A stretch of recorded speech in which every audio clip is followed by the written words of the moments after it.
I am Jonah from Nigeria. My uncle was suffering from hepatitis and we were guided to Dr. Navdeep Sharma by a friend who got well by his treatment. It took us 1.5 years to come out of the disease, and today my uncle is hepatitis free. Thank you, Dr. Navdeep Sharma. Hi, my name is James from Germany. Well, my friend Robert was diagnosed by hepatitis just before his marriage, and he was totally shattered.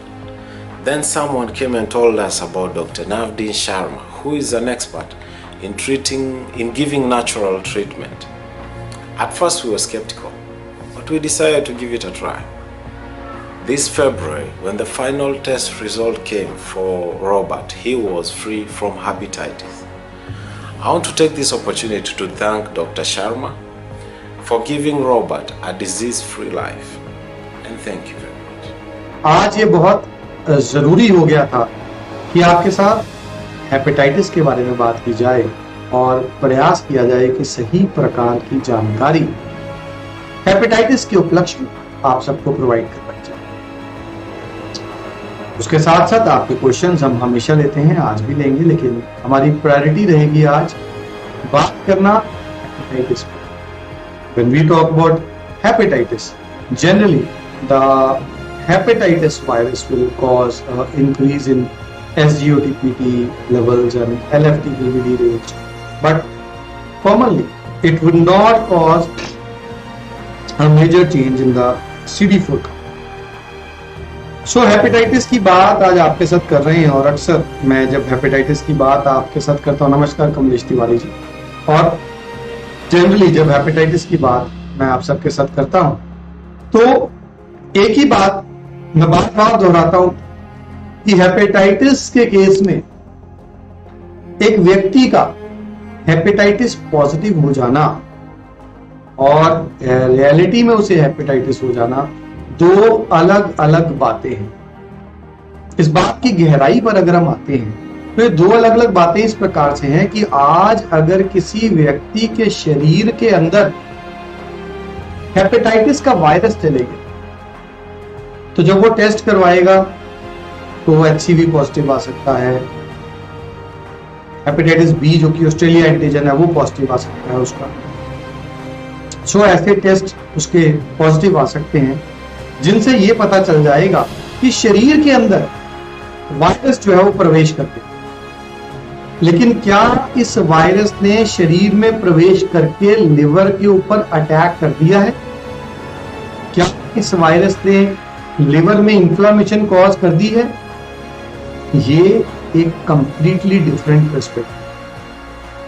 जब एक शरीर के अंदर hepatitis virus चले जाएगा, हो सकता है वो बहुत जल्दी हेपेटोसाइट्स के अंदर जाकर के इंफ्लेमेशन कर दे, हेपेटाइटिस कॉज कर दे, और ये भी हो सकता है कि कई सालों तक हमारा इम्यून सिस्टम उसके साथ लड़ता रहे और वो ऐसा कुछ ना करे। तो इसीलिए मैं अक्सर हेपेटाइटिस पेशेंट्स को सबसे पहली बात यही कहता होता हूं कि अगर आप हेपेटाइटिस पॉजिटिव हो गए हैं तो घबराएं नहीं। हो सकता है कि ये हेपेटाइटिस वायरस आपके शरीर में कुछ भी नुकसान ना, बहुत बार सोच सोच के स्ट्रेस लेकर के लोग उससे अधिक नुकसान करवाते, क्योंकि शरीर में वायरस का प्रवेश करना और उस वायरस का आगे जाकर के अटैक कर पाना लिवर के ऊपर, इंफ्लेमेशन कर पाना लिवर में, सिरोसिस कर पाना लिवर के अंदर, वो एक सेपरेट एस्पेक्ट। बहुत से लोग ऐसे, हजारों लाखों ऐसे लोग हैं जो हेपेटाइटिस पॉजिटिव हो जाते हैं, शरीर में वायरस चले जाता है, पूरी जिंदगी उनको पता नहीं चलता कि हमारे शरीर के अंदर वायरस गया। क्यों? क्योंकि बहुत से केसेस में वो वायरस कुछ भी नहीं करता। तो क्या इसका ये मतलब समझ लेना चाहिए कि अगर हेपेटाइटिस वायरस शरीर में है तो उसे ज्यों का त्यों छोड़ दिया जाए? मेरा यहां आपको जवाब रहेगा कि नहीं, हरगिज नहीं। देखिए, अगर हमें ये मालूम चल गया है कि शरीर के अंदर एक ऐसा वायरस चले गया है जो वायरस किसी एक दिन लिवर को पूरी तरह से डैमेज कर सकता है। तो हमें इंतजार नहीं करना है, हमें वो पहला कदम, उस वायरस को शरीर से खत्म करने वाला पहला स्टेप जरूर लें। और वो पहला स्टेप क्या है? अपनी जीवन शैली में ताजे पानी की जगह गर्म पानी, फ्रिज का पानी तो भूल ही जाइए, बर्फ वाला पानी तो भूल ही जाइए। अगर आपके शरीर में हेपेटाइटिस का वायरस जा चुका है और आप चाहते हैं बिना किसी दवाई के भी हर क्षण हर पल आप अपने शरीर को और सक्षम कर सकें और बेटर कर सकें उस वायरस के साथ लड़ने के लिए, तो अपने जीवन में गर्म पानी पीने की आदत जरूर है। जब जब आप गर्म पानी पीते हैं एक ऊर्जा जाती है आपके इम्यून सिस्टम को स्ट्रॉन्ग करने के लिए, और वो ऊर्जा, वो स्ट्रॉन्ग इम्यून सिस्टम वर्क करता है हेपेटाइटिस वायरस के अगेंस्ट। सो इसलिए बहुत जरूरी है जी कि अगर आप हेपेटाइटिस पॉजिटिव हैं तो गर्म पानी शुरू कर दीजिए। दूसरी इंपॉर्टेंट, अगर आपके शरीर में हेपेटाइटिस का वायरस जा चुका है, आपके लिए हल्दी, जिसे कि हम टर्मरिक बोलते हैं, देखिए ध्यान से समझिएगा, दो अलग अलग बातें हैं। एक ऐसा केस है जहां पर हेपेटाइटिस वायरस शरीर में गया और अब लिवर को पूरी तरह डैमेज कर चुका, बिलिरुबिन बहुत बढ़ गया है, एसजीओटी बहुत बढ़ गया है।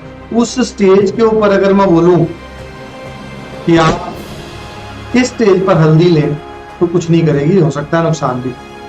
लेकिन ऐसा अगर नहीं हुआ है, शरीर के अंदर वायरस गया है लेकिन लीवर अभी ठीक है, तो हल्दी 2 टाइम जरूर ले, दवा के तौर में ले। बहुत बार मेरे को लोग बोल देते हैं जी आप हल्दी खाने के लिए बोलते हैं, इंडिया में तो सब्जियों में ही हल्दी डलती है। तो मैं उन्हें एक ही चीज बोलता हूँ कि उस सब्जी वाली हल्दी को भूल जाइए। डेफिनेटली वो भी शरीर में लाभ करती है, लेकिन जब हल्दी को दवा के तौर पर लेना है तो सेपरेटली लेना है, प्रेफर करना है शहद या गर्म पानी के साथ। सो अगर आपके शरीर में भी हेपेटाइटिस वायरस चले गया है तो प्लीज मेक श्योर हल्दी के बाद जो अगली बढ़िया चीज बहुत लाभकारी है हेपेटाइटिस से अगर आप जूझ रहे हैं तो वो है कपालभाति। मैं अक्सर योगा एक्सपर्ट्स अगर मेरे पास कोई आते हैं तो मेरा पहला कॉमन क्वेश्चन होता है उनको ये कि बताएं भस्त्रिका और कपालभाति में क्या अंतर है। तो भस्त्रिका और कपालभाति जो कि फोर्सफुल एक्सपिरेशन और भस्त्रिका जो कि एक्सपिरेशन इंस्पिरेशन दोनों है फोर्सफुल, उसमें से आपको क्या करना है? कपालभाति। सभी उदरगत रोग जो हैं उनमें बहुत लाभ करती है कपालभाति। तो अगर शरीर में वायरस चले गया है आपके और वो हेपेटाइटिस वायरस है, आप चाहते हैं उससे फाइट करना, बिना दवाइयों की मदद से फाइट करना, कपालभाति आपका बहुत बड़ा सहारा है। हर हाल में कपालभाति कीजिए हेपेटाइटिस वायरस को दूर भगाने। इससे आगे चलते देखिए, सदियों से ही जो हमारे राजा महाराजा होते थे वो चांदी के बर्तनों में खाना खाया करते थे। ये वो शान शौकत दिखाने के लिए नहीं करते थे, इसलिए करते थे क्योंकि चांदी का इस्तेमाल इम्यूनिटी को प्रमोट करने के लिए बहुत, चांदी किसी भी फॉर्म में शरीर में जाती है तो एंटीवायरल का इम्यून सिस्टम को बूस्टअप है। सो अगर आप हेपेटाइटिस पॉजिटिव हो गए हैं, अगर आपके शरीर के अंदर हेपेटाइटिस का वायरस चले गया है, तो जरूरी हो जाता है कि आप अगर पॉसिबल है तो चांदी के गिलास में रात को पानी रख दीजिए और उस पानी को पीजिए। और अगर आपको लगता है कि चांदी अब एक आजकल एक कॉस्टली होती चली जा रही है, बहुत से बर्तन चांदी के सभी के पास पॉसिबल नहीं है, तो घर में चांदी का ब्रेसलेट, पायल वगैरह कुछ भी हो, आप जिस बर्तन में, जिस पात्र में पानी स्टोर करते हैं उसमें वो रख लीजिए। उसके असर से वो जो पानी है वो बेटर हो जाएगा, इम्यून सिस्टम को मॉड्यूलेट करने वाला हो जाएगा। ये काम आप जरूर करें, लाभ। इससे आगे चलते हैं, अगला जो एक बहुत लाभकारी चीज है, एक व्यक्ति के हेपेटाइटिस के केस में उस वायरस से फाइट करने वाली है, वो है गिलोय। गिलोय तो एक ऐसी हर्ब है कि जब भी मैं कोई लाइव कर रहा होता हूं, किसी भी टॉपिक पे लाइव कर रहा होता हूं, 80 से 90% चीजों में बात में गिलोय आ ही जाती है। और बड़ी बार मुझे लगता है कि लोग सोचेंगे कि क्या हर बार हमें ये व्यक्ति गिलोय खाने को ही बोल देता है। देखिए, गिलोय चीज ही ऐसी है जो शरीर में जाएगी तो लाभ करे। सो अगर हेपेटाइटिस से जूझ रहे हैं, अगर शरीर में वायरस जा रहा है, गिलोय किसी भी फॉर्म में लीजिए। आजकल तो बरसातों का सीजन चल रहा है, गिलोय की टहनी लाइए, उस टहनी को किसी भी गमले में लगा दीजिए, प्लांट कर दीजिए।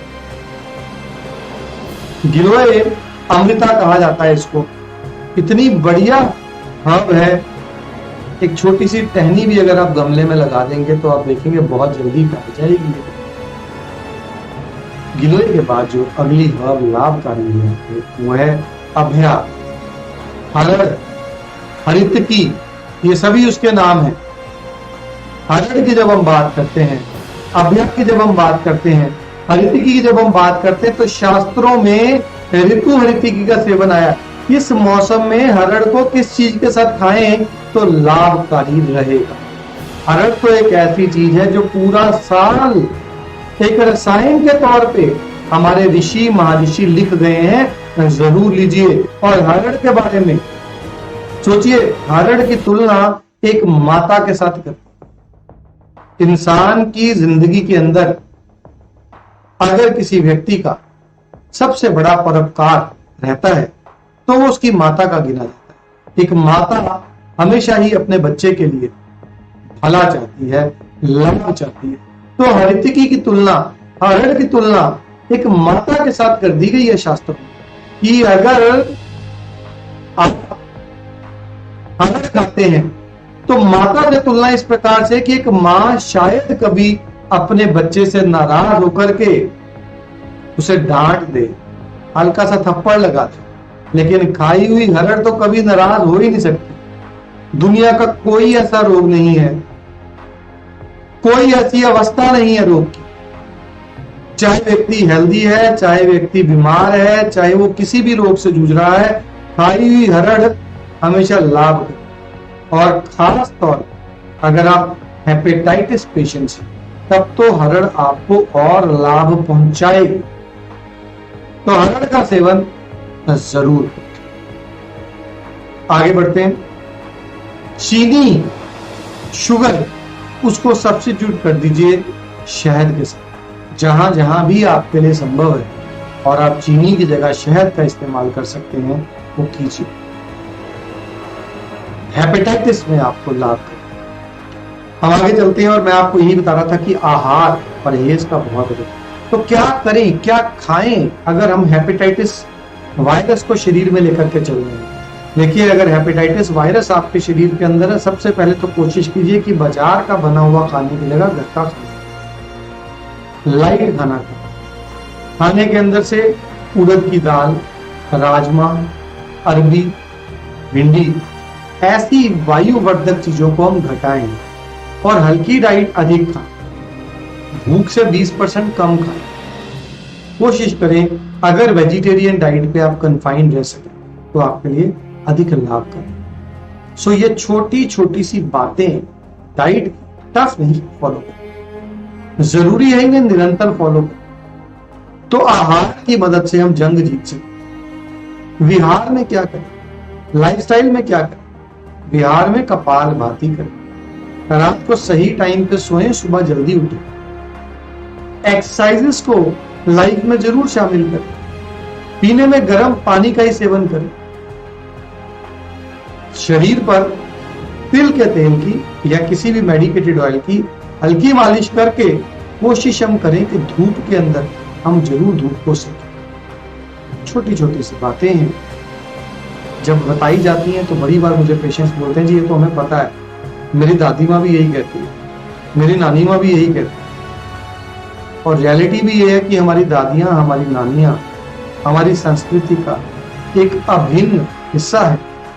और अगर भारतीय संस्कृति को किसी ने संजो करके रखा है तो हमारी दादियों और नानियों ने संजो करके रखा है। अनलकीली हमारी इस विरासत को हम खोते चले जा रहे हैं। आज हमारे पास समय नहीं है कि ग्रैंड पेरेंट्स से हम कुछ समझ पाए, उनकी दी गई गाइडलाइंस को अपनी जीवन शैली में अपना पाए। लेकिन अगर हेपेटाइटिस को दूर भगाना है तो आधा हेपेटाइटिस तो आपकी दादियों और आपकी नानियों की बताई गई गाइडलाइंस को फॉलो करने से ही आप जीवन शैली में दूर भगा पाए। तीसरा आ जाता है औषध। क्या खाएं, क्या करें, किस प्रकार की औषधियां लें कि हेपेटाइटिस को दूर भगाया जा सके।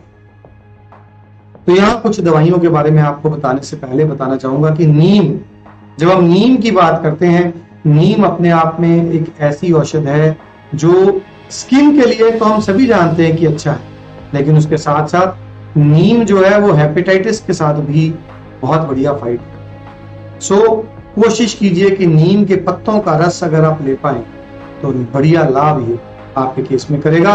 और प्रिपेयर्ड मेडिकेशंस की बात अगर करूं, सबसे कॉमन दवाई जो मैं बताता हूं अपने पेशेंट्स को हेपेटाइटिस के लिए, सबसे इकोनॉमिकल, सबसे कॉमन जो हर कोई ले सकता है, उसका नाम है म्यूनोविट।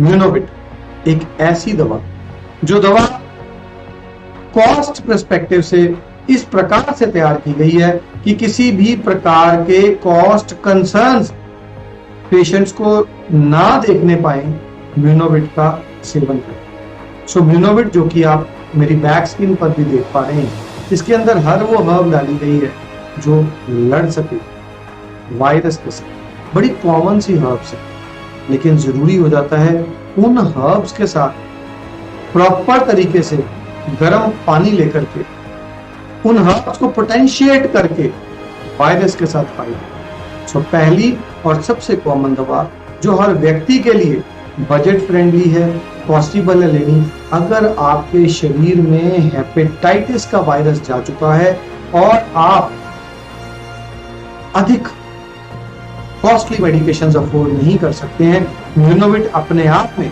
आपको बचा करके रखेगी, वायरस के साथ लड़ेगी और आप रिकवरी भी देगी। म्यूनोविट के बाद जो दूसरी दवा मैं आपको बताना चाहूंगा वो है इम्यूनो। इम्यूनो जैसा कि आप देख पा रहे हैं स्क्रीन पर, कॉमन हर्ब्स जिनका नाम आपने सुना है, उसके साथ साथ कुछ स्पेशल हर्ब्स, हमारे कुछ कॉम्बिनेशंस इस प्रकार से इम्यूनो के अंदर ऐड कर दिए गए हैं कि इम्यूनो एक स्पीड के साथ आपके शरीर के अंदर बैठे हुए हेपेटाइटिस वायरस के साथ लड़ सके। इम्यूनो के बाद जो अगली दवा पे हम चलते हैं वो है एसएल केयर। एसएल केयर खास प्रकार से एक ऐसी दवा है जो वायरस के साथ भी लड़े और उसके साथ साथ आपके लिवर के डैमेज हो चुके हेपेटोसाइट्स को भी रिपेयर करे। सो अपने आप में एक ऐसी दवा जो दोनों काम करे, वह एसएल care. And last but the most effective, expensive है, लेकिन क्यों एक्सपेंसिव है? क्योंकि इसके अंदर गोल्ड, सिल्वर और हर प्रकार की बहुमूल्य वो वस्तुएं जो जरूरी है एक हेपेटाइटिस पेशेंट्स के अंदर स्टार्ट करवानी, वो इम्यूनो केयर इस वक्त आप अपनी स्क्रीन पर देख पाए। इम्यूनो केयर अगर किसी प्रकार के फाइनेंशियल कंस्ट्रेंट्स नहीं है और आपका मकसद है कि जल्द से जल्द हम इस वायरस को अलविदा कैसे, तो इम्यूनो केयर एक ऐसी मेडिकेशन है जो बहुत जल्दी बड़ी तेजी के साथ शरीर में काम करती है इस वायरस के साथ फाइट। इम्यूनो केयर के बाद एक ऐसी दवा जो मैं उन पेशेंट्स में रिकमेंड करता हूं जहां लिवर को वायरस डैमेज कर चुका हो। देखिए बहुत बार तो ऐसा है 80 से 90% पेशेंट्स कि जब व्यक्ति हमें अप्रोच करता है तो लिवर अभी इंटैक्ट, लेकिन 20% केसेस में जहां लिवर डैमेज हो चुका होता है वायरस के, वहां जरूरी हो जाता है लिवर को साथ के साथ रिपेयर करना, और वहां काम आती है यकृत।